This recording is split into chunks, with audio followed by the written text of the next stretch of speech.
How we doing? How are you? Happy New Year. Speak up with your questions. Do we just have questions, or am I supposed to give a statement? Or Coach, you can just either one. well, obviously this has been a great experience for our players. The opportunity to play in a playoff game here in Atlanta in the Chick-fil-A Peach Bowl. The people here have provided great hospitality, as the Peach Bowl always does. The city of Atlanta has always been very accommodating to college football relative to the College Football Hall of Fame, how they treat people when we visit here. So this is a quality experience, a great opportunity to play in a big game, the biggest game we've played all year, no doubt, as a playoff game. So I think our players are looking forward to it, and we're certainly looking forward to the challenges that the University of Washington brings, and at this game brings to it for our players. Please speak up with your question.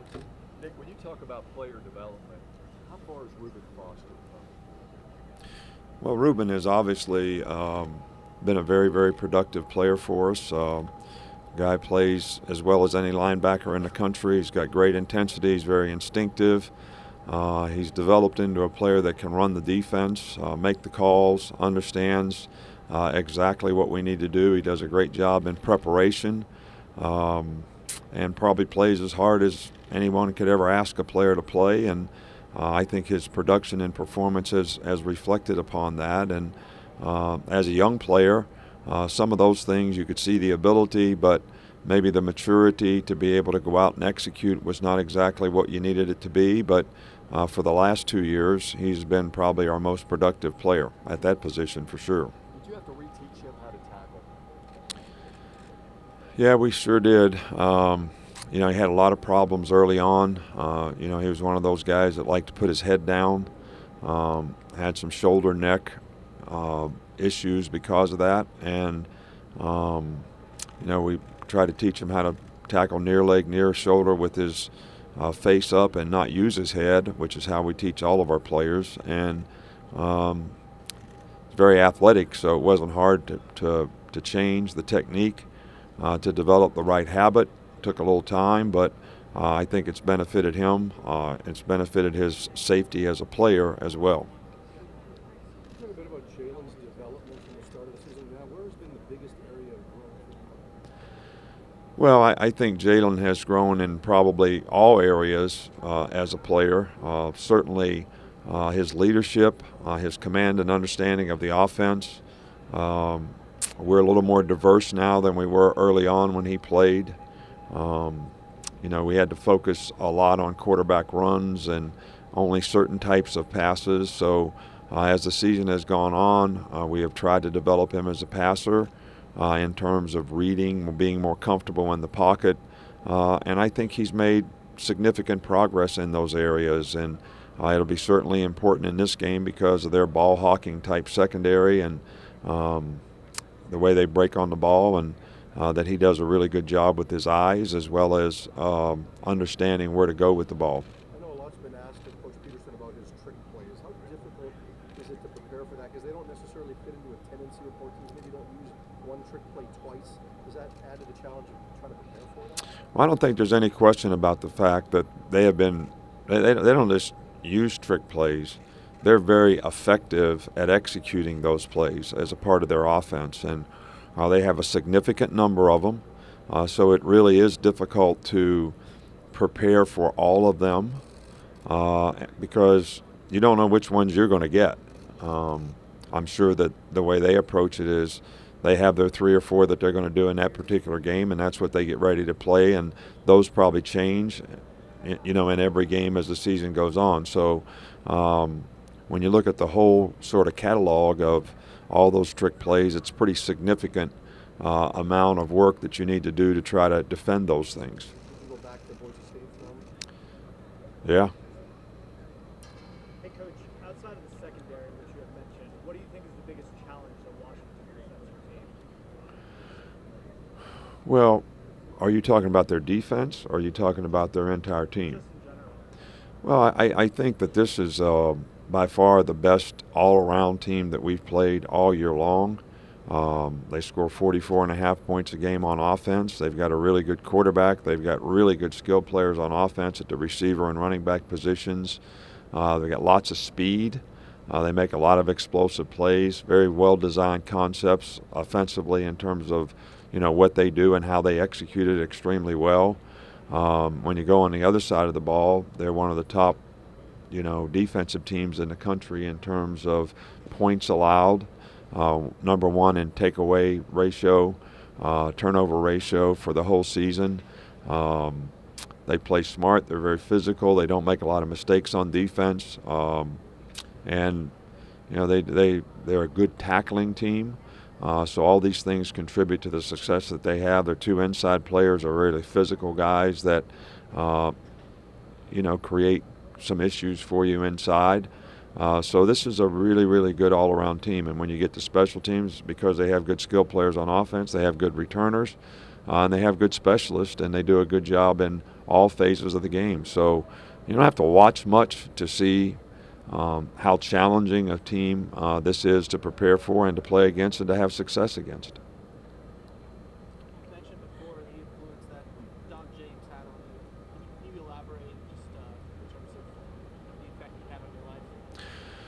Well, I think early on, I made the statement before, other than my parents, probably my high school coach had as great an impact as anyone. And then the next thing comes is your college coach, who had an even greater impact because of the kind of person that he was, the organization that we had in the program, the class that he did it with, the lessons that he taught, not only in football but in life.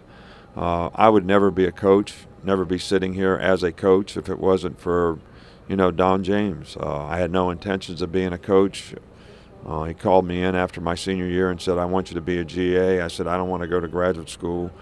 And I was married, and Miss Terry had another year of college, and he said, "Well, you can't move away. You can't do anything else." And so I said, I think he meant so much to me, and I had so much respect for him. I think he made this decision for me. I did not make it for myself.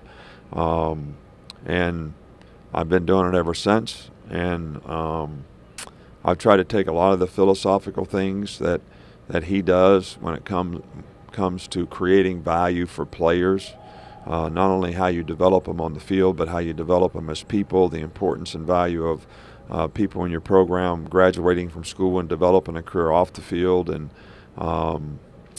having the kind of character that is going to help you make the choices and decisions that will allow you to take advantage of your gifts and be successful in life. And that's one thing that we've really tried to do with our players, and all those things came from Coach James and what he did with us when I was a player and early on as a coach for him. Have you ever let your mind drift as to what would happen if you didn't have that conversation with him, if he didn't get you into coaching, what you'd be doing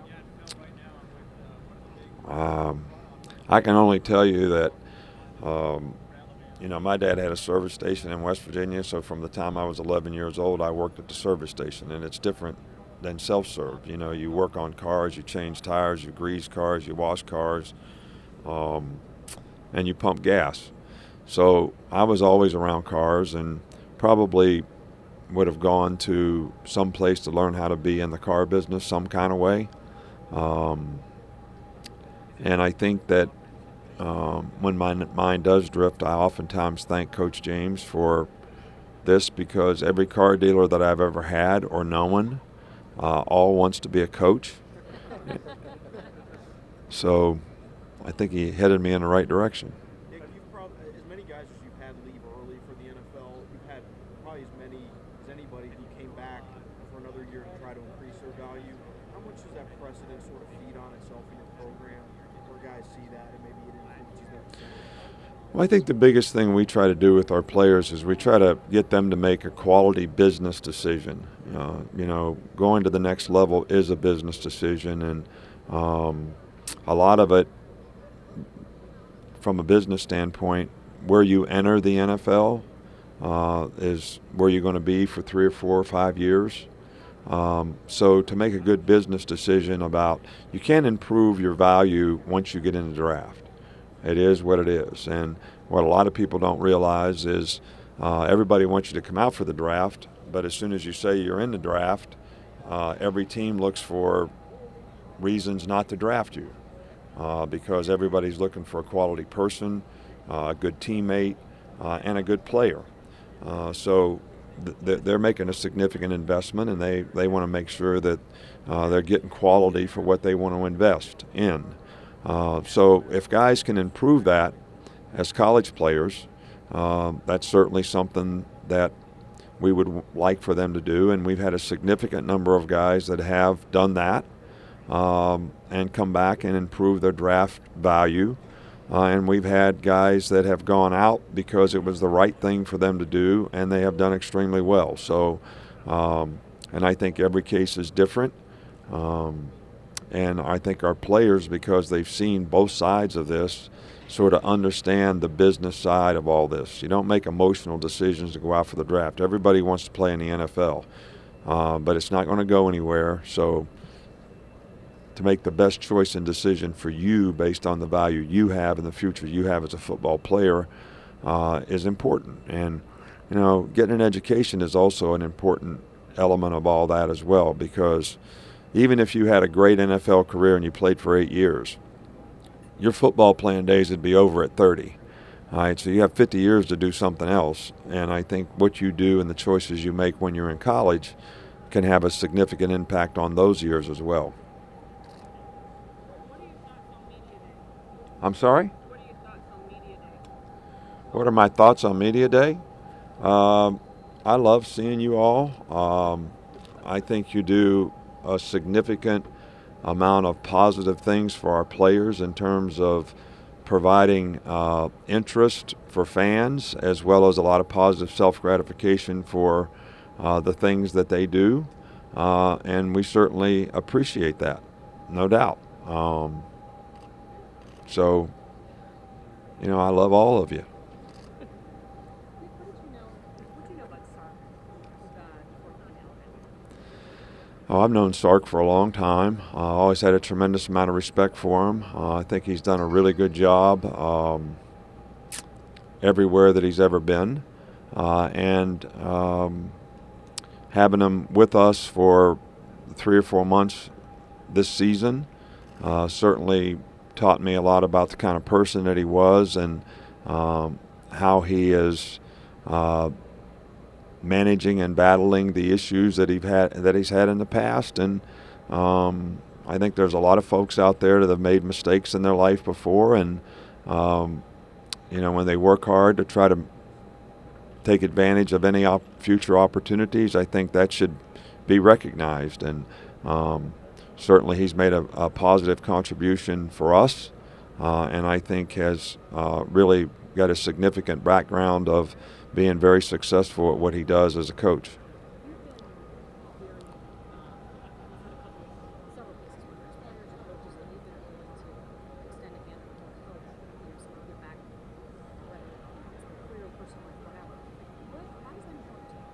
I'm sorry? Why is it important to you to help people who are, whether it's struggling with their career or personal issues, why is it important for you to give them an opportunity? Well, I don't know if it's so important to me.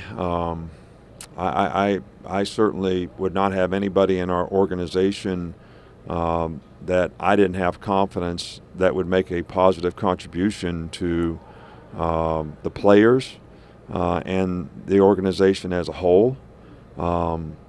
And I think, you know, sometimes we like to condemn, you know, people for a mistake or something that's happened in their past. And I sort of would rather take the approach that, you know, is this something that I feel can be a positive for us, and it's not going to be an issue for us. And if I don't think it's going to be an issue for us, you know, I'm willing to have those people be a part of our organization. And in a lot of cases, it has worked out extremely well and been very beneficial from a player perspective. And there's been a few cases where it's, you know, not worked out very well, and it's, you know, created, you know, some big problems. But I still would rather look at the positive side of it and all the people who have benefited from the opportunities that they've had to be able to make the right choices and decisions. And I think the discipline that we try to instill in the program and the structure that we try to have in the program sometimes help people be able to do the right things and have a better chance to be successful. Question about going back a little bit, that 2008 recruiting class, that first full class that you had in Alabama. Obviously, some of these guys are still playing in the NFL, but what was the significance on carrying that program forward to where you guys are now? Well, I don't think there's any question about that recruiting class is special to me. It was a quality group of young men, probably one of the best recruiting groups that we've ever had in terms of, everybody evaluates recruiting and says you had this class or that class or the number one class or whatever, but I don't even know what they said about that class. But if you look at it after the fact and evaluate the quality and the number of players that have done extremely well, that's what I would evaluate it on, and that was one of the best ever.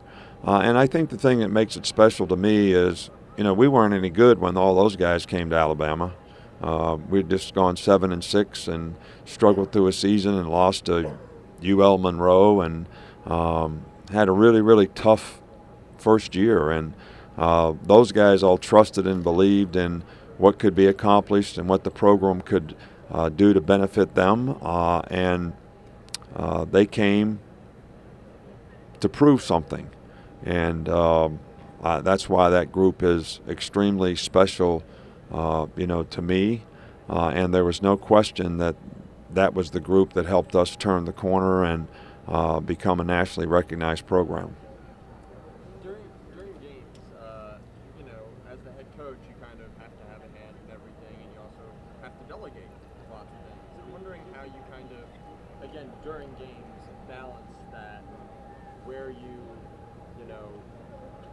insist on certain plays being called and where you kind of sit back and let your coaches, your staff, do the game. Well, I think a lot of those choices and decisions get made before you ever get to the game. You have a plan, whether it's on offense, defense, or special teams, of how you want to play the game.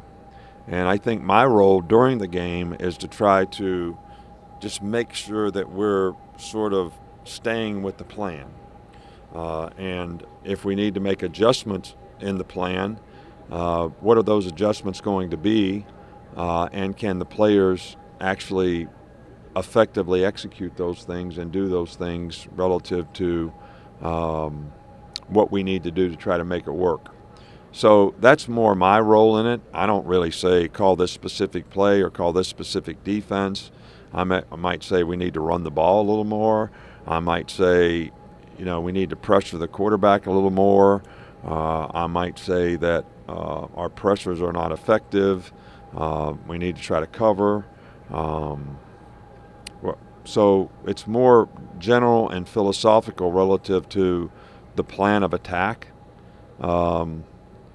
Same thing on special teams. If we feel like we can block a punt, making sure that we take a shot on that.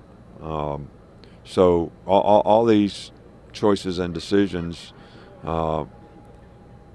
get made based on the plan of how you went into the game rather than some feeling you get on the sidelines during the game. Right, but at the same time, when there's something extraordinary, like I'm thinking of the onside kick from last year against Clemson, that's something where that's your call ultimately, right? Yeah. But most things that we do on special teams, whether they're going to return the ball, try to block a punt, what the returns are going to be. You have stoppage of play except for punt and punt return. All right, so most of the time you can make those decisions, before the players ever go out on the field. When you're talking with guys who potentially maybe go in the NFL and coming back, how much do you talk about potential on-field growth, and how much do you bring up potential off-field growth, such as maturity or getting it? Well, I think all those things are really important because they're all going to get taken into consideration relative to your value as a player. So I look at a guy's current status as a player relative to where he probably would get picked. What are the things that he could do to significantly impact that one way or the other in terms of how much could he improve by staying in school? And if he can't, like I'll use Derrick Henry as an example. You know, Derrick Henry had a lot of second-round grades last year.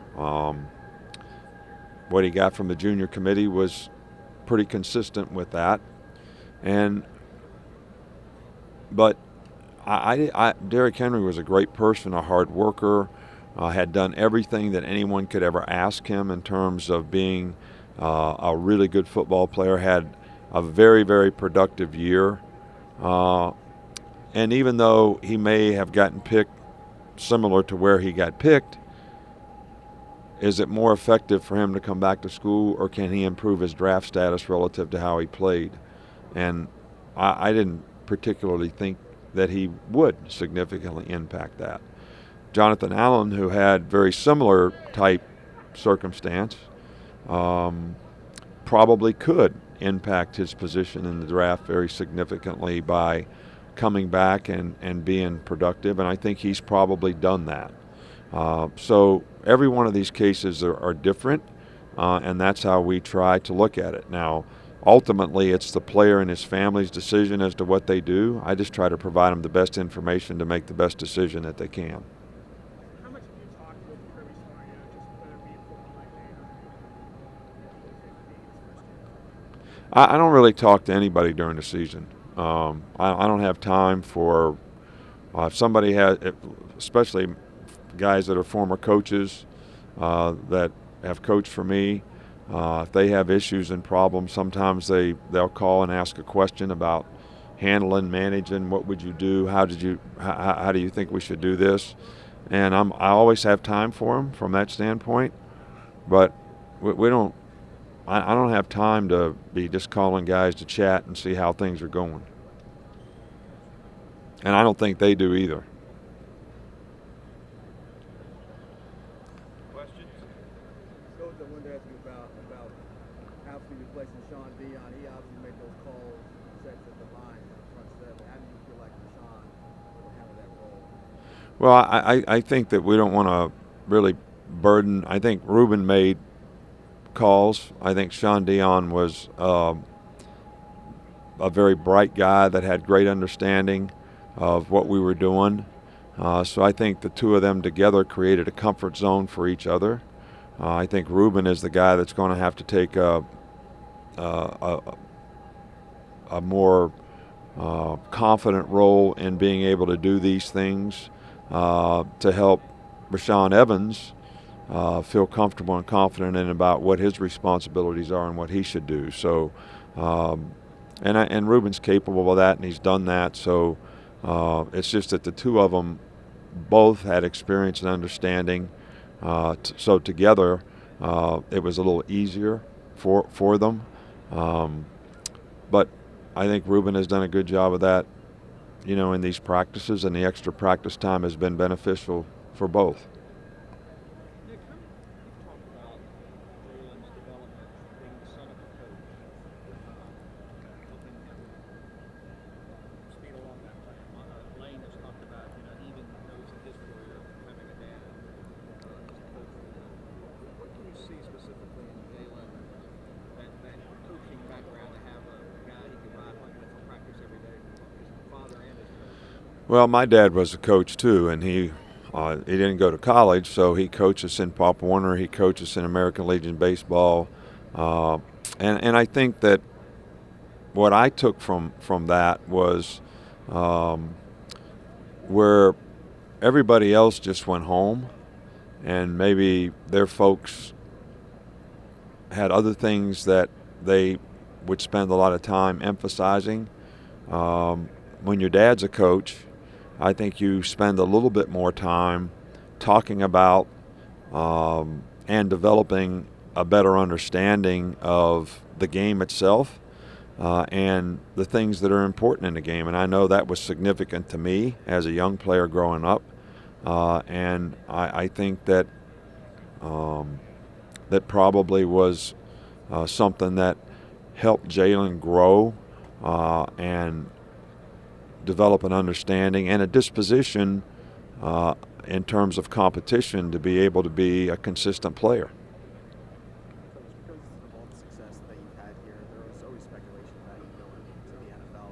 There was a report last month that in the offseason there was some potential interest in you in the Giants. Was there anything to that at any point? Not at all. I didn't talk to one NFL team last year. They know who to call. Jimmy Sexton has been with me for a long time. He calls me and says, "Are you interested?" And I say no, and then that's it. All right. So, and that's as far as anything ever went with any team. Certainly flattering that somebody would have interest, but at this station in life, we're from a family standpoint, from a personal standpoint. We're excited about the challenges that we have in trying to continue to have a successful program in Alabama, and we haven't entertained, any other really opportunities outside of the challenges that we have at Alabama. You never heard from them directly? No. Coach, third years through the college football playoff process, knowing that it's going to be a long season, if you're going to do what you need to do, you got to go through the whole season, SEC championship, potentially 2 games. How have you changed your mindset or process or anything to know you got to keep the team fresh from this point, along with keeping it 1 game at a time along the way? Well, I think that I thought that the first year we went into the playoffs against Ohio State, our team was a little bit tired, and we use the catapult system, which gives us a little bit of a scientific picture of where players are, and when after that season we did a total analysis of how did we sort of go through the season from a physical standpoint. I also think there's an emotional, mental aspect to all this as well, but and we didn't play as well at the end of the year, so we made some changes 2 years ago in terms of how we practice, how we sort of monitored, this systematically through the season to make sure, whether it was individual players or the team in general, that maybe needed to take a few less reps or back off a little bit. And I think that's helped us sort of manage our way through and, keep our team a little more physically fresh. But we have made some changes, and even how much we practice for these games has changed a little bit when you have this significant amount of time off. It's a hard formula to sort of figure out when, I don't know how many days it's been, 27, 28, I don't know, between games, how much is too much practice, how much is not enough practice. Do you think it's any sort of advantage, for example, Ohio State didn't get an extra, would you rather have like that extra week off, or have the week to play like a championship game and then kind of keep a little bit tighter team at that point? I can't tell you whether that's a good thing or a bad thing. We had it when we played LSU, I think in 2011. We didn't get in the championship game. They did, because they beat us in the regular season 9-6, and then we ended up playing in the national championship game, and so we played well in that game. But what I think is more significant in all this is what is a team's mindset? When they come into these games, and mindset of how you respect your opponent, mindset of how you prepare, mindset of the sense of urgency and intensity that you have relative to the quality of team that you're going to play, so that you go out there and have a chance to be successful at what you need to do. And there are musts at every position. Whether it's the offensive line have must in this game.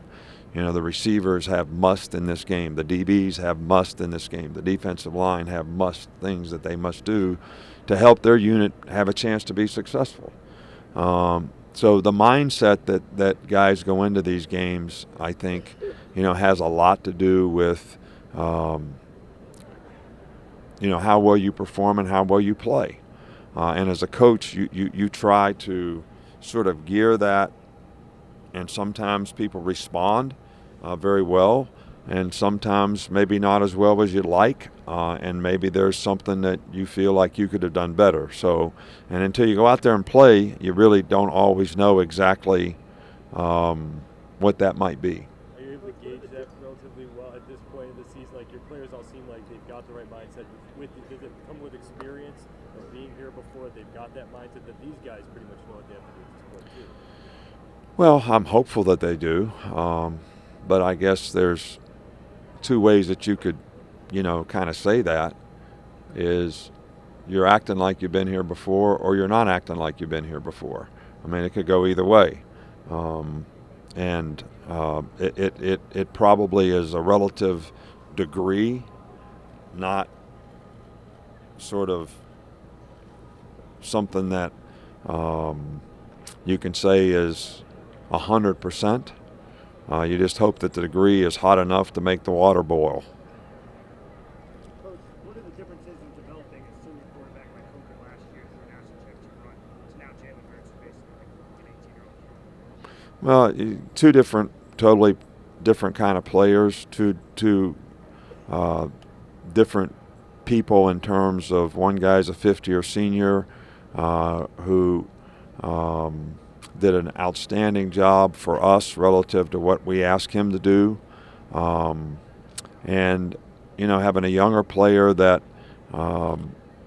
maybe you didn't think would be the quarterback to start with, who sort of won the job and from some more experienced players and has sort of step by step had to develop. I think in both cases, both guys, because they hadn't played a lot, needed to do that. But the circumstances behind the reasoning completely different, and what the skill set of both guys was completely different.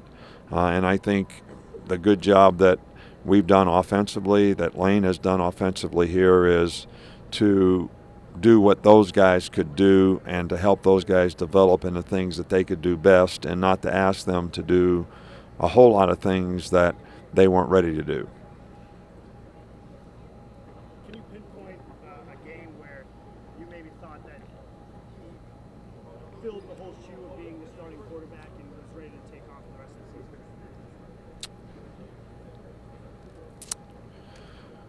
Well, I think that we used the games, the early games in the season, to gauge that. Wasn't a starter in the Southern Cal game, but we knew we were going to play him in the third series. See how he did. First play of the game that he was in the game, he fumbled the ball. But it was interesting to see how he responded and played better as the game went on. Next game, we played two quarterbacks again.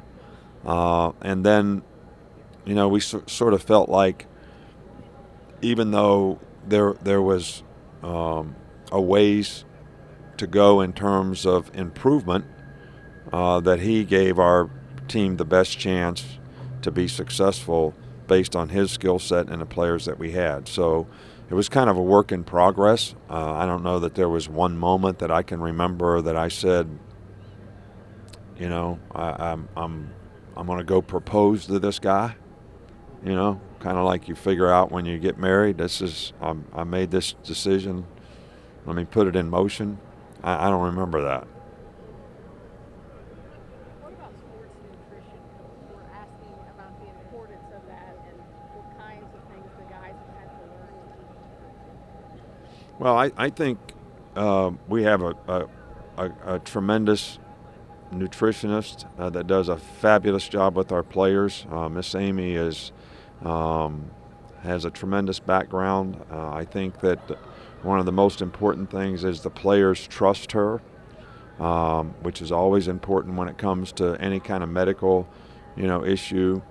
But we really sell our players on recovery and, rest, what you do away from the game, away from the field, how you eat, how the nutrition, which she sort of sets up individually with players relative to whether it's body fat, muscle mass, hydration, functional movements, all these things she takes into consideration as to how can we make this guy the most efficient and effective player relative to nutrition, and does a really, really good job. And I think for the most part, our players buy into it really well. We have a few guys walking around here that you could look at that you would say maybe not so much, but for the most part, especially the older guys who sort of learn through their career the value of recovery, eating correctly, getting the proper rest, and taking care of themselves so they can be more efficient and effective players on the field. How much of a difference does that make in their energy level and the recovery that you're talking about? I don't think there's any question about it. I mean, I think it makes a significant difference. But hey, these players are all just like all of us. You know, we have good days and we have bad days, and sometimes you sleep really well and sometimes you toss and turn at night. So I think all these things contribute to it. It's a part of the human element, but you give yourself the best chance when you try to do things the right way. Is there any characteristics that you look for in the recruits to know that, you know, maybe beyond just talent level, that they could be able to step in right away for you, as you've seen for so many of the players? Well, one of the things that is sometimes difficult to evaluate is, you know, what is a player's maturity level? And I think what is a player's disposition toward development? Because I think that's something that a lot of players sometimes overlook. They've been really, really good players, whether they're five-star players or they've had tremendous success for their high school teams. Do they really see the fact that when they go to college, they're going to have to continue their development personally, academically, and athletically to have a chance to be successful? And this is probably has something to do with maturity. That's why and understanding what they need to do to be successful, so that when they go and they come to your program, they're actually working on being a complete player and a complete person relative to what they need to do to be successful. So that's probably the most important thing. Now, is that difficult to evaluate? I think it is. And I think one of the reasons that I'm not one of these big fans of having an earlier signing date and moving up the recruiting calendar and, you know, signing guys when they're juniors and all this kind of stuff is we have a very restrictive calendar in terms of how much time we can spend with a player. We have time to evaluate their physical performance, but not as much time to evaluate who they are, and I think that would be only sort of more compromised if we had to make these decisions 6 months to a year earlier from an academic standpoint and a personal standpoint. And I also think that some guys develop and have great senior years, and I think that would put those guys even more on the back burner, which when you talk about creating opportunities for people, that's part of it. You know, you're allowed to play well your senior year. Was Bozeman maybe, is he been better than maybe you guys thought he would be? Well, I don't know if I would say he's better than we thought he would be. I think we're really, really pleased and impressed with the improvement that he's made, the way he's sort of accepted, you know, his role. You know, we started out with him playing guard and Ross Persparker playing center, and we went through the whole spring, you know, that way. And it wasn't until fall camp where, you know, we switched the two of them, Ross back to guard where he had played a whole year, and Bose back to center.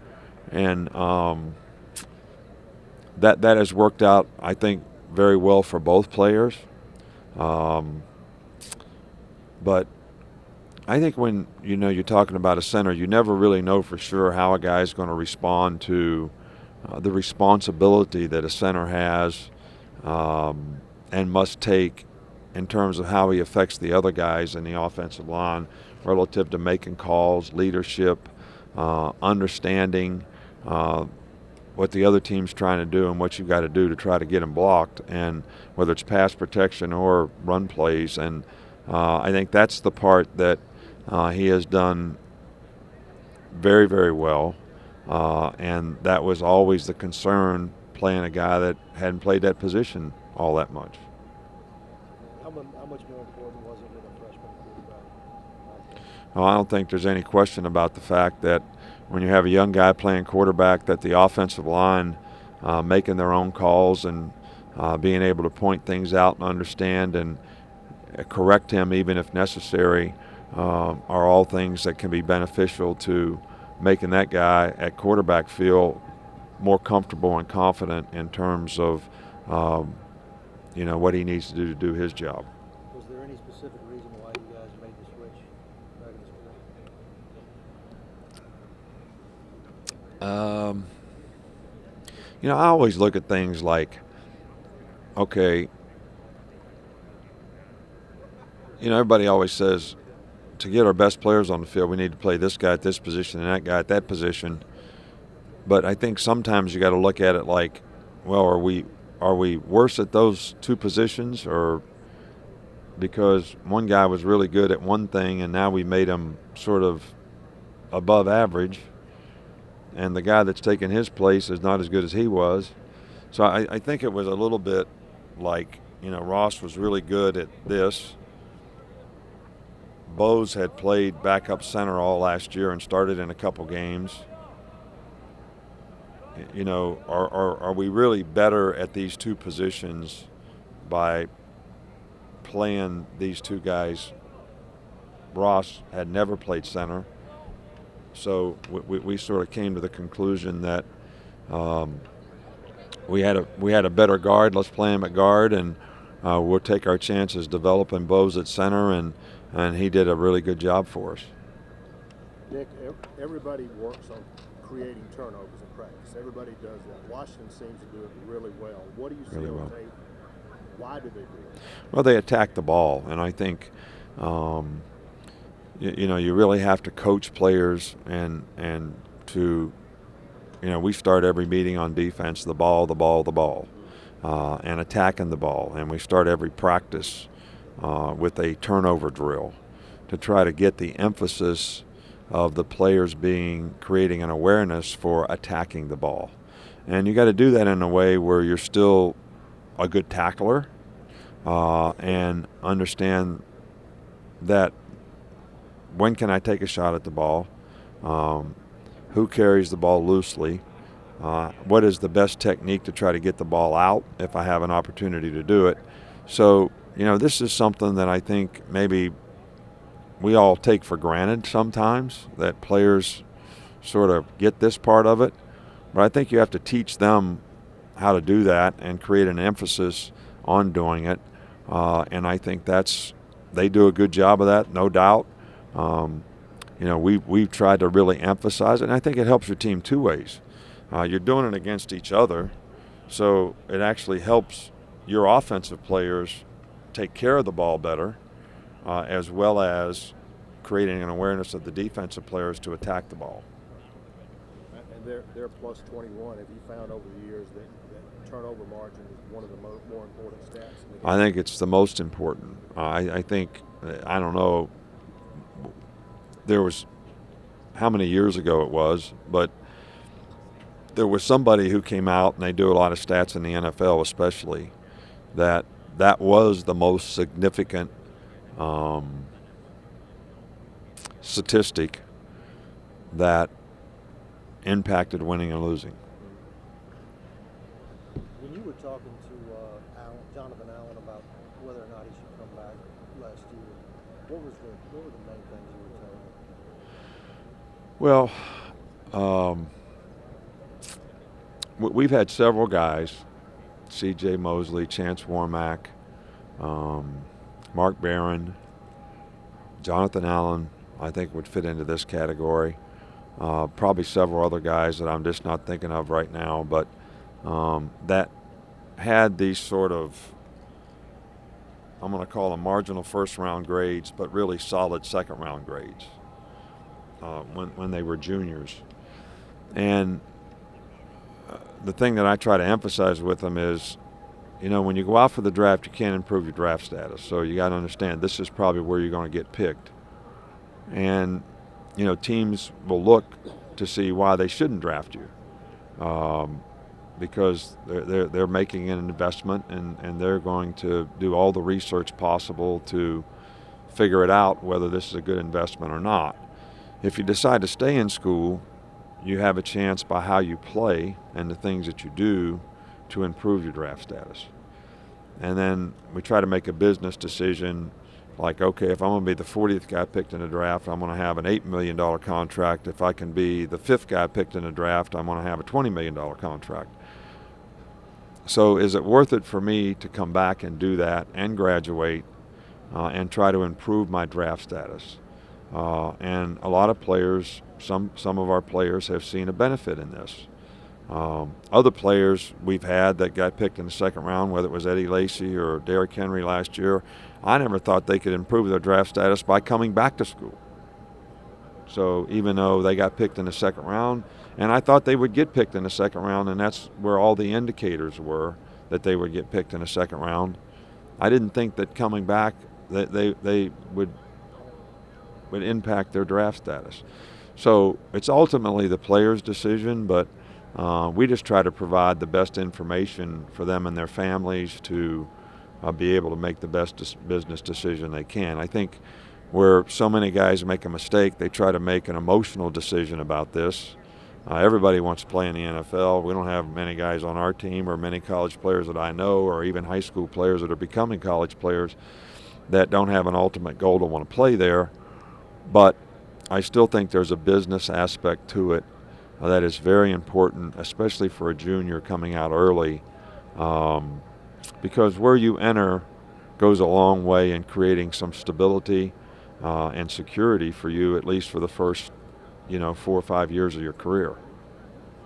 Coach, I'm going to ask this with a hypothetical element to it. Last night watching Bill Snyder still doing it at 77 on the sidelines with that. How remarkable is that? And what, I'm not going to ask the hypothetical about 12 more years, but just anybody who could do it at that age, what would it take? Well, I have a tremendous amount of respect for Bill Snyder and the guys who love the game and do it for the players and continue to do it for the players and continue to have the energy, to want to do it and continue to do it and feel like you can do a good job. And he has continued to do a good job even at his age. And I think sometimes the thing that, I always sort of think about is, can you continue to do this at the same sort of level or standard that you've always sort of try to hold yourself to? And how would you respond if you didn't feel like you were doing that? And obviously, he still feels like he can do it, and I have a tremendous amount of respect for that, and he's done an outstanding job. And there have been some other guys that have coached for a long time and continue to do it really, really well. So, my hat's off to them, and I'm going to do the best I can for as long as I can. That's all I'm going to say. I don't know if I can guarantee I'll be alive at 77, let alone. So. Hey, I asked you earlier about naming the coaches, Simon and Jalen. Would Jalen, would he be the starting quarterback here, you think, this early without being the, how much do you think? That's really tough to answer. I don't really know that. I mean, he's got great parents. They've obviously impacted him in a very positive way. And if his dad wasn't a coach, maybe the same things would have all happened. I don't think anybody can really put a barometer on how much that's impacted his maturity. I mean, I think it has, and I think a lot of people think it has. But he's got great parents and they're great people, so they may have impacted him in his maturity and development, even if they weren't in the profession.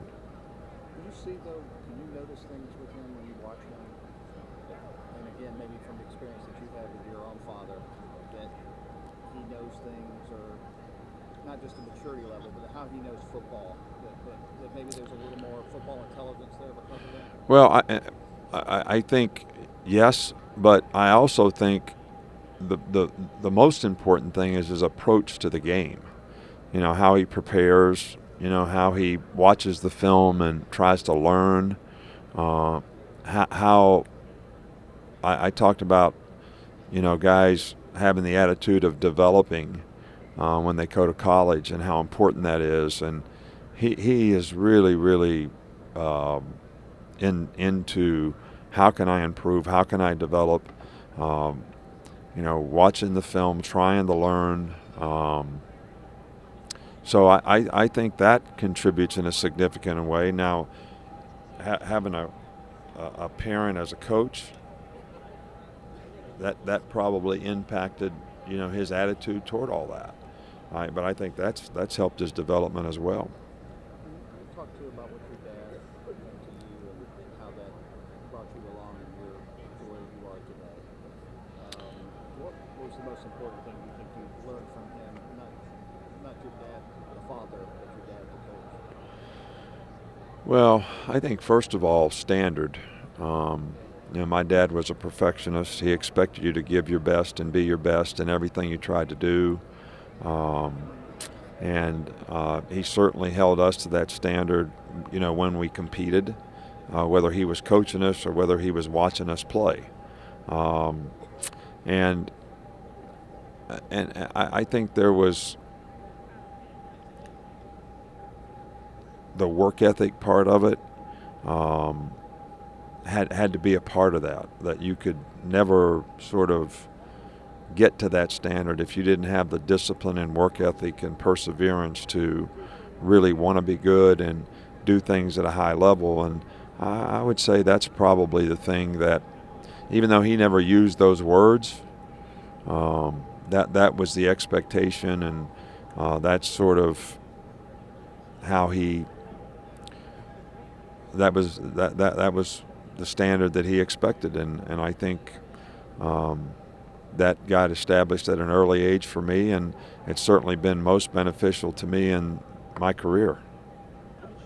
What did you see from Coach Lupoi when you hired him, and what have you seen over the years as a team? Well, Tosh has done a really good job for us. He's done a nice job of developing our outside backers, the pass rushing ability, the energy and enthusiasm that he brings, you know, to our staff is a real positive for us. He's got great personality. He's well liked by the players, but he's also very well respected.